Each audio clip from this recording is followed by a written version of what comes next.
जय हिंद दोस्तों। हम लोग साथ में मिलकर के आज फिर से स्टार्ट करेंगे इंटरपोलेशन एंड एक्सट्रापोलेशन को पढ़ना।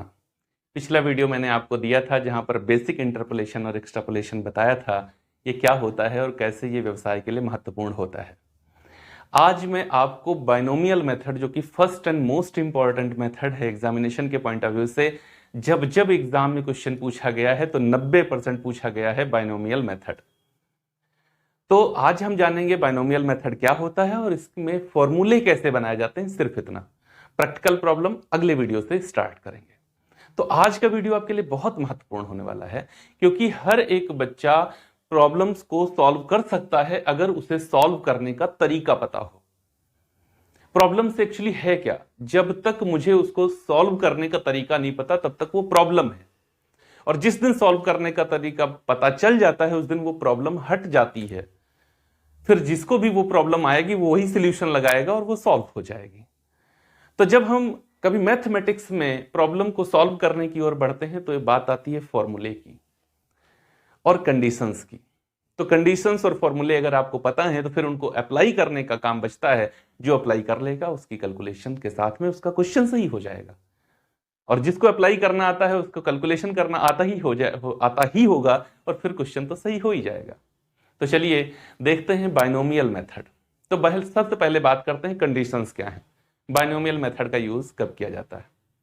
तो बच्चा, बाइनोमियल मेथड में इंटरपोलेशन और एक्सट्रापोलेशन दोनों किया जा सकता है, लेकिन इसके लिए अनिवार्य शर्त है कि x अक्षांश पर दिए गए सभी मूल्य समानांतर पर ही उपस्थित हों।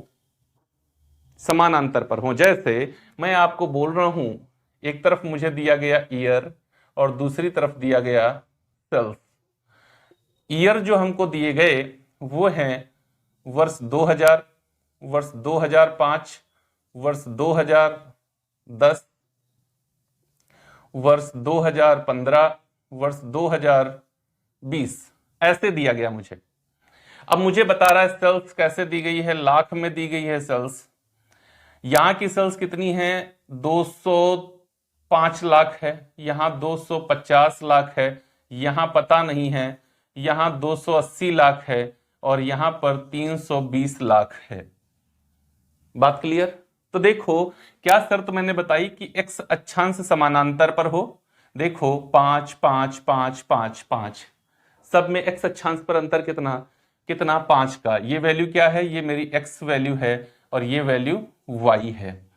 ओके, बात क्लियर। तो बाइनोमियल मेथड का यूज कब किया जाएगा, जब x अक्षांश मेरा समानांतर पर हो। कहां, जब x अक्षांश समानांतर पर हो और उसी समानांतर पर ही कोई मूल्य अज्ञात हो। अगर वो अंदर का मूल्य है, अगर वो दोनों सीमांत पदों के बीच का मूल्य है, तो इसका कैलकुलेशन मैं करूंगा और इसको क्या कहूंगा, इंटरपोलेशन। ये इंटरपोलेशन कर लूंगा।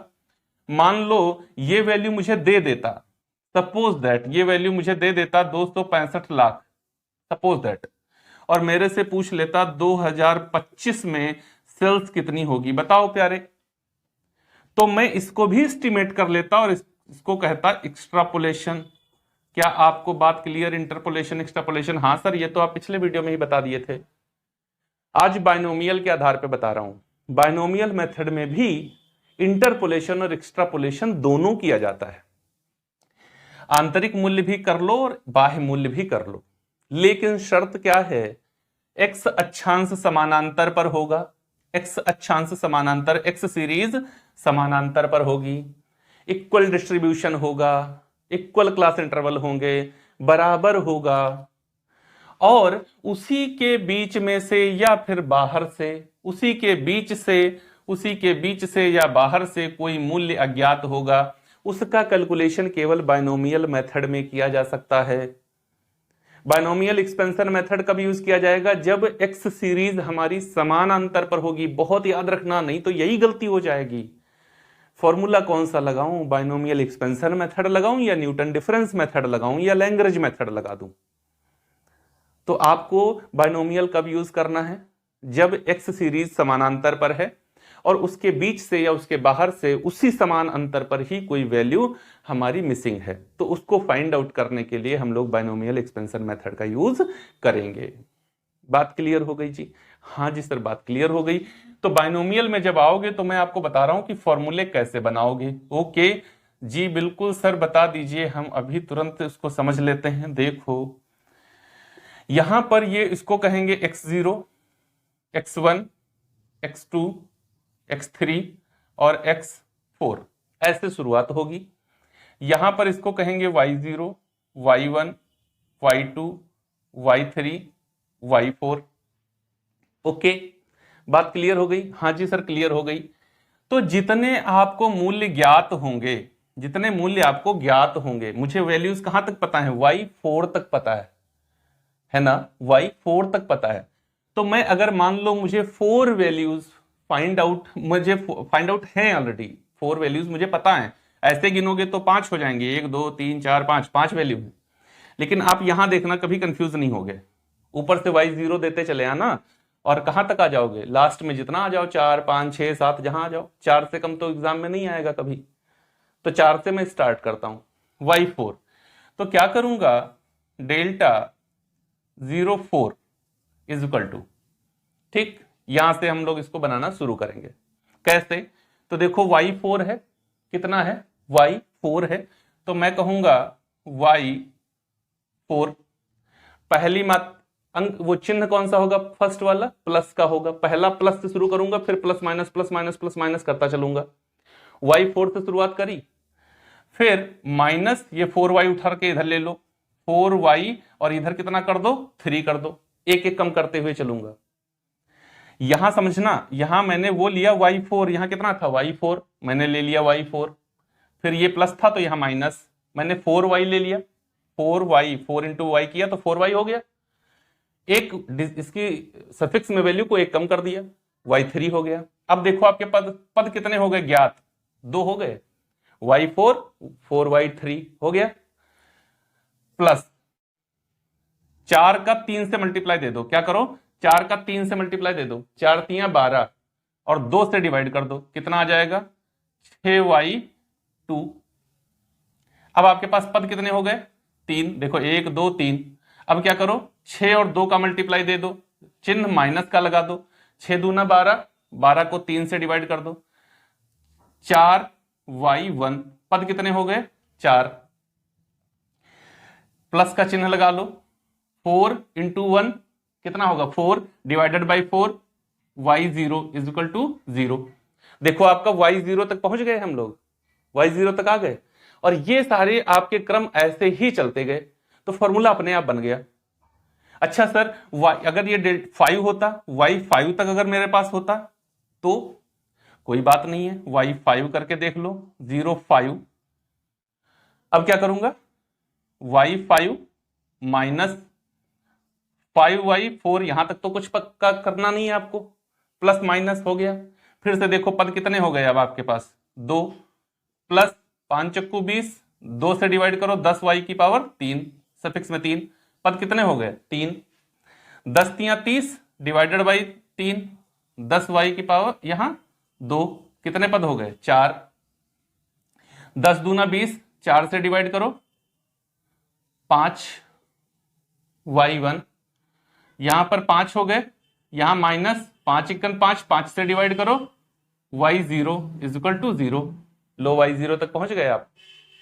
समझ में आ रहा है फॉर्मूला बना? देखो अब ये मत करना एग्जाम में जब पहुंचना तो ये 2 3 4 मत लिखना नीचे, वहां तो यही ऊपर वाला फॉर्मूला लिखा जाता है। मैं आपको समझा रहा हूं कि कैसे। देखो फर्स्ट वैल्यू वही ले लो जो मुझे फाइंड करनी है, जो सबसे नीचे की मूल्य है वही ले लो, y5। फिर क्या करो? ये 5 को उठा के इधर रखो, 5y, और पावर 1 कम करते चलो, सफिक्स में वैल्यू कम करते चलो, 4 हो गया। फिर 5 का 4 से मल्टीप्लाई दो, 5 चक्कू 20 डिवाइडेड बाई 2, इसका डिवाइड किया 10, 10 का 3 से, फिर उसको 3 से किया, 10 का 2 से, उसको 4 से डिवाइड किया, 5 का 1 से, 5 से डिवाइड किया, y0 हो गया। सर ये तो ठीक है, मुझे 6 वाला बताओ, 6 वैल्यू हो तो क्या होगा? आओ बच्चा देखते हैं। यहां पर y6 प्लस की पहली वैल्यू प्लस की, ठीक समझ आ रहा है? आपको ये मेथड नहीं जल्दी देखने को मिलेगा, फॉर्मूला बता दिया जाएगा, याद कर लो, याद नहीं करो समझ लो। आओ 6y6 हो गया, माइनस 6y5, वैल्यू कितनी हो गई? 2 हो गई। ठीक, समझ में आया। प्लस प्लस माइनस प्लस, 6 पंचे 30, 2 से डिवाइड कर दो 15y4, माइनस वैल्यू हो गई है 3, 15 चक्कू 60, 3 से डिवाइड कर दो 20y3, वैल्यू हो गई है 4, प्लस 20 तियां 60, 4 से डिवाइड कर दो 15y2, वैल्यू हो गई है 5, 15 दूना 30, 5 से डिवाइड कर दो 6y1, वैल्यू हो गई है 6, और प्लस 6 एकन 6 डिवाइडेड बाई 6 y0। पहुंच गए, समझ में आ गया, अब तो कंफ्यूजन नहीं रह गया है। सर एक और बता दो, अगर ये हम पहुंच जाएं 7 तक, आओ ये भी देख लो, आज के बाद भूलना मत। लेकिन एग्जाम के पॉइंट ऑफ व्यू से ये 2 पॉइंट बहुत इंपॉर्टेंट हैं, इससे ज्यादा वैल्यू पूछी नहीं जाएंगी।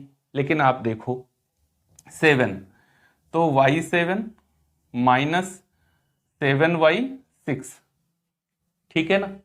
अब मैं लिखूंगा नहीं, ऐसे ही करते चल रहा हूं। देखो y7 माइनस 7 6 कितना हो गया, 6 7 42, 2 से डिवाइड करूं तो 21, y5, ठीक, 3 पद हो गए। 21 को 5 से मल्टीप्लाई दे दूं तो 105, और 105 को 3 से डिवाइड कर दो तो 3 तियां 9 और 3 पचे 15, 35 आ जाएगा, माइनस 35y4। ओके, तो अब मैं 35y के आगे चलूंगा, पद हो गए हैं 4, तो 35 चक्कू कितना होता है 140। 140 को जरा आप 4 से डिवाइड करो तो 4 तियां 12, 4 तियां 12 और 4 पंचे 20, 35y3, पद हो गए हैं 5, माइनस 35 तियां होता है 105, और 105 को आप 5 से डिवाइड कर लो। 105 को 5 से डिवाइड करोगे तो हो जाएगा तुम्हारा 21 आएगा, 5 दूना 10 और 5 एकन 5, 21y2, पद हो गए हैं 6, ठीक है ना। 21 दूना 42, 42 को हम 6 से डिवाइड करेंगे तो प्लस 7y1, ठीक, पद हो गए हैं 7, 7 एकन 7 और डिवाइडेड बाई 7 बराबर y0। लो ये बन गया। तो 4 आए, 5 आए, 6 आए, 7 आए, कोई प्रॉब्लम नहीं, आपका फॉर्मूला बन जाएगा। एग्जाम में आप फॉर्मूला ऐसे लिखोगे, ये मैंने आपको समझाने के लिए किया था। समझ में आ गया होगा कि कैसे हम लोग ये कैलकुलेशन करते हैं, कैसे फॉर्मूला बनाते हैं बायनोमियल एक्सपेंशन मेथड में। और अगर समझ में आ गया तो यार लाइक जरूर करना, कमेंट बॉक्स में आकर के अपनी प्रतिक्रियाएं जरूर देना, क्योंकि उनके बिना मैं ये नहीं समझ सकता कि जो कंटेंट मैं आपको बड़ा ही सरलतापूर्वक डिलीवर करने की कोशिश करता हूं वो वाकई वैसे ही आप तक पहुंचा या नहीं। देखो कम्युनिकेशन में फीडबैक बहुत इंपॉर्टेंट होता है, और अगर कम्युनिकेशन में हम और आप हैं तो फीडबैक तो तभी मुझे मिलेगा जब आप वो फीडबैक मुझे दें। हम 2 लोग हैं इस कम्युनिकेशन में, एक हम एक आप। मैं अपना काम कर रहा हूं लेकिन आपकी तरफ से फीडबैक नहीं आ रहे हैं, और उस नहीं आने के चक्कर में मैं ये नहीं समझ पा रहा हूं कि जो कंटेंट मैं आपको दे रहा हूं वो आपके लिए कितना यूजफुल है। तो अगर आप चाहते हैं कि ये कंटेंट आपको लगातार मिलता रहे, हर एक subject free of cost complete book complete syllabus के साथ आपको मिले, तो बच्चा आपको सिर्फ एक काम करना है, वो है आपका फीडबैक। वो हम तक जरूर पहुंचाएं। चैनल को सब्सक्राइब नहीं किया है तो कर लें, बेल आइकन को प्रेस कर लें ताकि आने वाले वीडियोस का नोटिफिकेशन आपको फटाफट मिल जाए। और इसको शेयर जरूर कर देना अपने उन दोस्तों के साथ में जो स्टैटिस्टिकल मेथड्स को अपने सिलेबस में पढ़ रहे हैं। मिलेंगे अगले वीडियो में एक प्रैक्टिकल प्रॉब्लम के साथ, तब तक के लिए जय हिंद दोस्तों।